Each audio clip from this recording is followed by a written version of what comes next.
El eterno fluir de los ríos conecta la pureza del cielo con la fuerza de la montaña, para finalmente nutrir los campos en los valles. Es por esto que los ríos han sido fuente indispensable de las primeras grandes civilizaciones de la historia. Al igual que el río Nilo para Egipto, que los ríos Tigris y Éufrates para Mesopotamia y que el río Amarillo para China, las aguas del río Indo, allá por el año 5500 a.C., dieron origen a una de las más antiguas y destacadas civilizaciones de la historia, la civilización de India. Los indios consideraban a sus ríos algo sumamente sagrado. Es que para ellos, la vida misma era como el fluir del agua, donde cada gota, al igual que cada ser humano, debía reunirse con un sinnúmero de otras y aceptar ese estimoso camino que le estaba predeterminado. En la antigua India, ninguna persona podía contradecir el destino que había sido trazado antes de nacer. La aceptación de este destino era seguir las leyes de la naturaleza.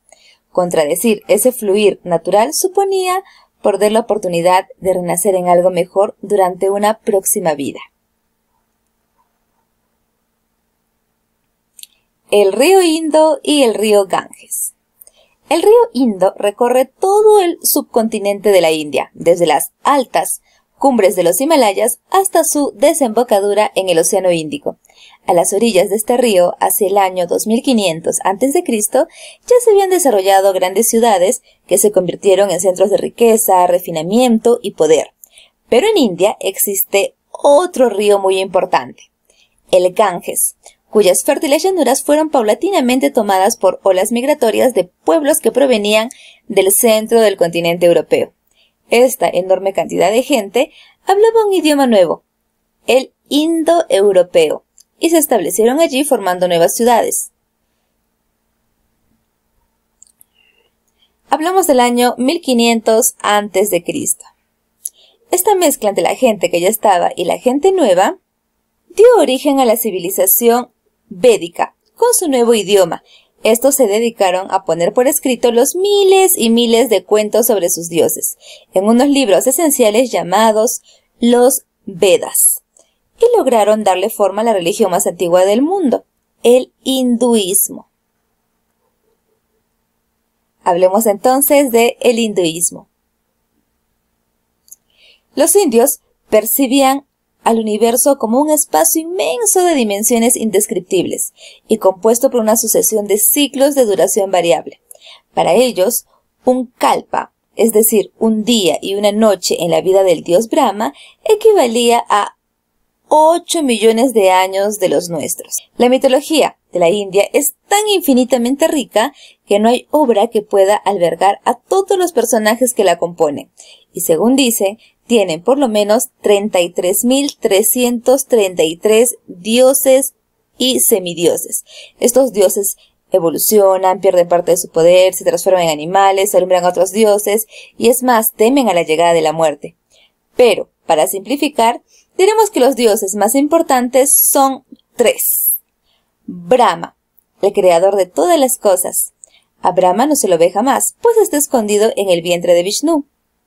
Shiva es un bailarín misterioso que tiene 3 ojos. Uno mira el pasado, otro el presente y otro el futuro. Shiva simboliza la destrucción, pero también es quien golpea el suelo con el pie y toca el tambor para anunciar la salida de Brahma del vientre de Vishnu, quien sentado en una hoja de loto es capaz de crear el mundo en un instante con un soplo. El tercero es el ya mencionado Vishnu, que es el encargado de mantener el cosmos en su lugar. Así que si algún peligro amenaza a la Tierra, Vishnu adopta un aspecto terrenal y desciende entre los hombres para restablecer el orden. Vishnu, en su último aspecto visible, se llamó Krishna.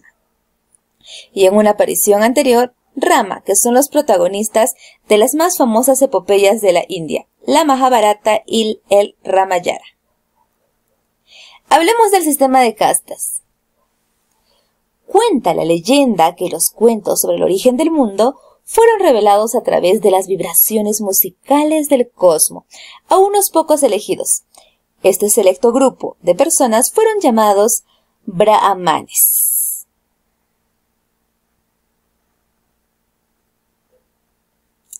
Al ser ellos los únicos en comprender el destino de los hombres, los brahmanes fueron tomando mucha importancia entre la sociedad. Ellos se transformaron en la casta dominante. Una casta era una forma de rotular a las personas, desde su nacimiento y para el resto de sus vidas. Cada niño era automáticamente designado integrante de la casta en la que había nacido, y debería cumplir con ese rol el resto de sus días. Si uno nacía en una familia de brahmanes, sería sacerdote y tendría muchos privilegios.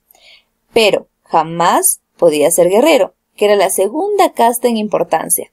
Ellos, los kshatriyas, serían fuertes y valientes, pero jamás podrían ser otra cosa que guerreros. Ni siquiera podían enamorarse de una niña perteneciente a otra casta. No podían sentarse ni a conversar con ella. La tercera casta era la de los paisayas, que eran los artesanos, mercaderes. Y en último lugar tenemos a los sirvientes, llamados sudras. Lo peor no era nacer sirviente, ojito, lo peor era ser un paria, que era una persona que no pertenecía a ninguna casta y estaba destinado a hacer los trabajos más desagradables. Los parias no podían beber de las mismas fuentes de agua que los demás, y nadie podía ni tocarlos a ellos, ni tocar su sombra. Si eso pasaba, esa persona sería contaminada y debería purificarse. La reencarnación. El sistema de castas que existía en la India hacía que las personas sintieran casi desprecio por la vida de personas de castas inferiores. Pero, ¿por qué existía este régimen tan estricto? ¿Cómo podían aceptar destinos tan extremos por el tan solo hecho de haber nacido en una familia u otra? Bueno, para los indios, la vida era un estado pasajero entre una vida pasada y una vida por venir. Ellos estaban seguros que cuando les alcanzara la muerte, su alma se reencarnaría en otro ser vivo.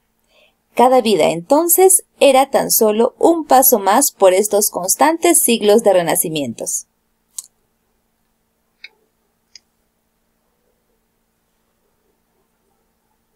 Estos siglos de renacimiento estaban regidos por la ley del karma. El karma de una persona es algo así como un bolso que cuelga de sus hombros. Cada mala acción o cada intento puede ir en contra del destino señalado, equivale a poner una pesada piedra en este bolso. Si al llegar la muerte el bolso es liviano, significa que se ha comportado correctamente. Entonces, podrá renacer en un nivel superior, como por ejemplo, en una casta más elevada. Si por el contrario el bolso fuera muy pesado, un hombre podría descender a la condición animal, o todavía más abajo. Nacer paria era un castigo por haber tenido mal karma en la vida anterior. Es de ahí la aceptación del riguroso sistema de castas y la imposibilidad de escapar jamás en el curso de una vida de este destino. El camino de la iluminación. En el año 563 a.C., nació en India un hombre que trajo una nueva perspectiva, y sus ideas ayudaron a mucha gente que sufría el desprecio de las castas superiores. Ese hombre se llamó Siddhartha Gautama, pero con el tiempo se convirtió en Buda. El joven Siddhartha era el príncipe heredero de un pequeño reino. Su padre, que lo amaba tanto, no quería que él conociera sufrimiento. Para ello, lo aisló en un maravilloso palacio rodeado de caseres, sirvientes y música encantadora. De esta forma intentó ocultarle la vejez, la enfermedad y la muerte.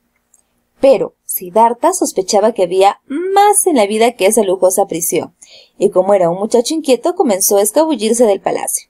La primera vez que salió, vio un hombre viejo y encorvado. Otra vez vio a un enfermo, y la tercera ocasión vio a un muerto. Entonces, afligido y consternado, ya no quiso regresar a la vida de fantasía que le habían preparado, y abandonó toda su riqueza para meditar sobre el sufrimiento de la gente en este mundo. Siddhartha se internó en la selva y vivió como un ermitaño, tamándose con ropas haraposas, completamente afeitado y sin casa donde pasar la noche. Al igual que otros ermitaños, él se sentaba en un lugar alejado con las piernas cruzadas y sus ojos cerrados. Casi no respiraba y comía lo mínimo e indispensable. Así permaneció durante horas, días, semanas, meses y años. Despojado de toda satisfacción material, Siddhartha meditó con más profundidad que ningún otro hombre, hasta que un día sintió una luz interior y marchó a anunciar su gran descubrimiento. Desde ese día cambió su nombre a Buda, que quiere decir el iluminado. Todo sufrimiento nace del deseo de obtener algo. Si logramos dejar de desear, entonces también dejaremos de sufrir. Un hombre que sea capaz de dominar sus deseos por completo será dueño de sí mismo, y cuando lo alcance la muerte, ya no necesitará renacer en otra cosa, sino su alma permanecerá en nirvana, donde no existen los sufrimientos ni los padecimientos, logrando un estado de felicidad absoluta. Hablemos de la expansión del budismo. En el V siglo a.C., la India cayó en manos de invasiones extranjeras. Primero fueron los persas, ya 200 años más tarde, en el año 327 a.C., los griegos, al mando de Alejandro Magno, se lanzaron a la conquista. Chandragupta fue el primer rey indio en recuperar estos reinos y pues hacer de él un gran imperio, pero fue su nieto, Asoka, quien tendría reservado un lugar más importante en la reconstrucción de su país. Resulta que en el 9º año de su reinado, su ejército conquistó de manera brutal y sanguinaria la ciudad de Kalinga, quedando más de 100.000 personas. Fue entonces cuando se dio cuenta de la atrocidad a la que había sometido a su pueblo. Asoka decidió convertirse e ir al budismo, y en vez de seguir derramando sangre, dedicó su reinado en expandir paz y tolerancia por toda la región. Durante su época se hicieron muchas obras para mejorar la situación del pueblo, desde lugares sombreados para descansar y pozos de agua para refrescarse los días de calor, hasta hospitales para estudiar las bondades de las plantas para curar enfermedades. Asoka gastó casi todas las riquezas de su reino en la construcción de templos para difundir las enseñanzas de Buda. De este modo pacífico, Asoka se convirtió en uno de los reyes más recordados de la antigua India. Recuperó el curso natural de la paz. La llegada del Islam. Luego del esplendoroso periodo de Asoka, y por 400 años, la India dejó de ser un solo imperio, fragmentándose en cientos de reinos independientes. Cada uno de estos pequeños reinos fue gobernado por su Maharaja, quien vivía rodeado de un lujo esplendoroso. Muchos siglos después, ocurrió algo que volvió a cambiar radicalmente la historia de la India. Hacia el año 1200, se introdujeron los musulmanes y convirtieron a la mayoría de la población a su religión. Pero luego vinieron los guerreros mongoles desde las estepas asiáticas y tomaron el control del país. La combinación de tradiciones tan diversas nutrió la cultura de la India con miles de matices, colores, hasta convertirla en una de las más ricas del mundo, un símbolo de toda aquella riqueza cultural. Está compuesto por el Taj Mahal, que parece un palacio, pero que en realidad es una tumba, posiblemente la más famosa del mundo. Cuenta la historia que en el año 1631 vivía en la ciudad de Accra un operador musulmán llamado Shah, que tenía muchas mujeres. De todas ellas, Mumtaz Mahal era la preferida, era su perla más adorada, pero un día murió de forma inesperada. El emperador, desconsolado, dedicó el resto de su vida a construir este hermosísimo mausoleo, que hasta hoy, pues, invoca, ¿no?, la variedad de influencias que convivieron en la milenaria India.